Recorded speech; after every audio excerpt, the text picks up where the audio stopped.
लड़ा डाला कौम को ताकि मेरी दुकान अच्छी चले।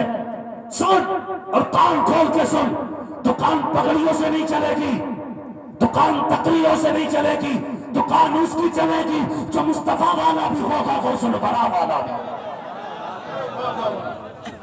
हाँ याद रखिएगा, हमें फख्र है हम कादरी हैं। और क्यों नाज न करें, बरेली से आवाज आती है कादरी कर। याद है ना? क्या कहने सारे बरेली भी बैठे जी। और डर क्यों जाते हो भाई? मुरादाबादी बोल रहे।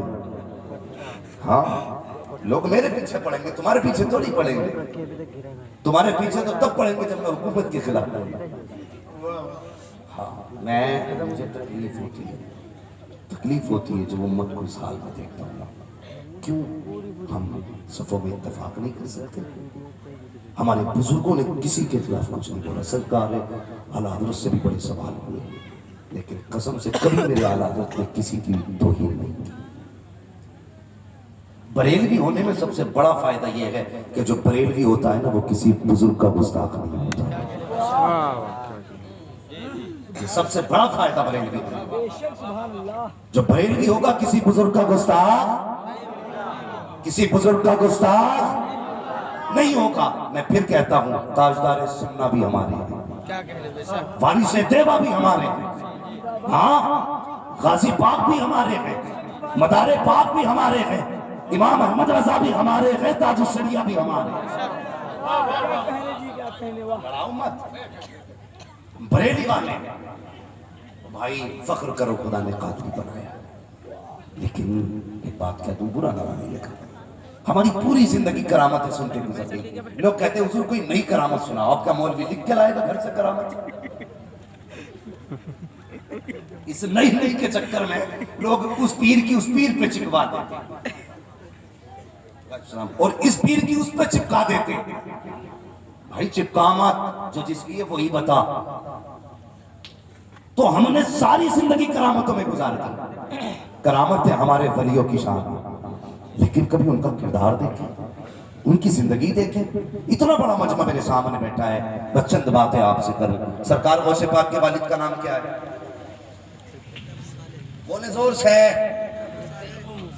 अल्लाह सलामत रखे तुम्हें। इंडिया की क्रिकेट में टीम में कितने खिलाड़ी हैं? सारे बता देंगे ना? सबको बताना 11 होते खेलने वाले, सब जानते हैं, लेकिन नहीं पता। तो अगर पता भी तो डर रहे होंगे कहीं गलत ना निकल जाए। बोलो यार, भले ही गलत बोलो, ताकि पता तो चले कि हमारी नॉलेज कहाँ तक है। हाँ माशाल्लाह, अल्लाह आपको सलामत रखे। लेकिन आपका चेहरा बता रहा है आप मौलवियों में बैठते हैं, आप उलमा से दोस्ती रखते हैं। बस मेरी बात गौर से सुने। हजरत अबू साले जंगी दोस्त। आज कौन नहीं चाहता, हर कोई चाहता कि मेरे घर में खालिद बिन वलीद आ जाए। हर एक का ख्वाब है मोहम्मद बिन कासिम फिर से पैदा होने चाहिए। सबकी ख्वाहिश है कि फिर से तारिक बिन जियाद आए। भाई ख्वाहिशें सबकी हैं, इंतजाम किसने किया है? किसी ने इंतजाम भी किया है? आप कहेंगे इंतजाम क्या, बिस्तर बिछाना है, नाश्ता लगाना? नहीं, ये जातें तो अब नहीं आएंगी, इनके नौकर जरूर आ जाएंगे, लेकिन शर्त है जब माएं पारसा होंगी तो बेटे भी शान वाले आ जाएंगे। क्या कहने हैं? हमने अपनी कौम को, अपने बच्चों को अच्छी मां देने का इरादा किया नहीं। हमारा इंतखाब क्या है? हमारा इंतखाब ये है, हम ऐसी औरत लाएंगे जिसका घर भी पक्का हो। रिश्ते कराने जाते हैं तो ये नहीं देखते हैं हजरत जी, सबसे पहले देखते हैं लड़की को देखने आ रहे, घर देख के कहते हैं हाँ लड़की सही है, ये क्या घर सही है। नाश्ता देख के कहता लड़की सही है, ये क्या नाश्ता सही है, लड़की कहाँ देखी अभी। बिस्तर देखा तो हाँ लड़की सही है, पता चला ये लड़की देखने नहीं गया था, ये टाकू था, ये दो लड़के।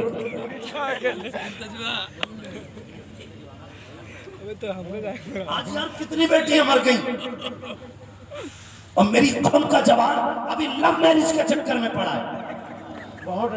फोन करके कहता जी मौलवी साहब लव मैरिज कर लूं। मेरे कभी ये भी पूछ ले कि नमाज तहज्जुद कैसे पढ़ी जाती है। क्या कहने, हाँ तुझे फुर्सत मिली तो यही पूछा इस्लाम में लव मैरिज की जगह है कि नहीं? हाँ मैं बताऊं, मैं इधर उधर की नहीं करने वाला, मेरा अपना मिजाज है। अल्लाह को अकबर बात सच्ची कहता हूँ, चाहे कड़वी लगे या अच्छी लगे। मेरे भाई लव मैरिज के चक्कर में हम पड़े, नुकसानात किसने न देखे? दिल्ली के अंदर के हालात देखो, उसने 32 टुकड़े करके फ्रिज में रख दिए। बाप की ना मानने वाले इसी नतीजे को पहुंचा करते हैं। किसी प्रेमिका ने अपने प्रेमी को काट करके बोरी में रख के सूटकेस में रख के फेंका, यही नतीजा होता है लव मैरिज का। खुदा तौफीक दे तो कभी ये मत कहना लव मैरिज करना है। और मुझे बता तो सही, जब तू पैदा हुआ बाप ने लड्डू बांटे, तू पैदा हुआ मिलाद मनाया गया, तू पैदा हुआ खुशियां मनाई गई, तूने होश संभाला, बाप तेरा माथा चूमता था, कहता था मेरे बुढ़ापे का सहारा है। जब तूने जवानी की दहलीज पे कदम रखा, बाप सीने से लगा के कहता था इसके लिए जान सी दुल्हन में लाऊंगा। जब बाप ने तेरे रिश्ते का इंतखाब किया, जब बाप कहता है मुझे फलां लड़की पसंद है, तो ये कहता है कथा, कहता नहीं नहीं तुझे क्या पता बीवी कैसी होनी चाहिए, ये तो हम जानते हैं, तुम तो पुराने जमाने के आदमी हो। और शर्म आनी चाहिए, जिस बाप ने 40 साल औरत के साथ गुजार दिए वो नहीं जानता कि बीवी कैसी होनी चाहिए। तूने 2 घंटे दीवार से लग के बात की है, तुझे पता चल गया बीवी कैसी होनी चाहिए। 3 घंटे खेत में बैठ के बात की, तुझे पता चल गया बीवी कैसी होनी चाहिए। और बाप से कहता है तुझे क्या पता है बीवी कैसी होनी चाहिए। खुदा की कसम खा के कहता हूँ लोगों, लव मैरिज ना करना वरना तबाह हो जाओगे। आबादी चाहते हो तो बाप के कदम पकड़ो और उससे ये कह दो अब्बा जिसमें तेरी रजा है उसमें मेरी रजा है। खुदा भी कह देगा और प्यारे जिसमें तेरी रजा उसमें मेरी रजा।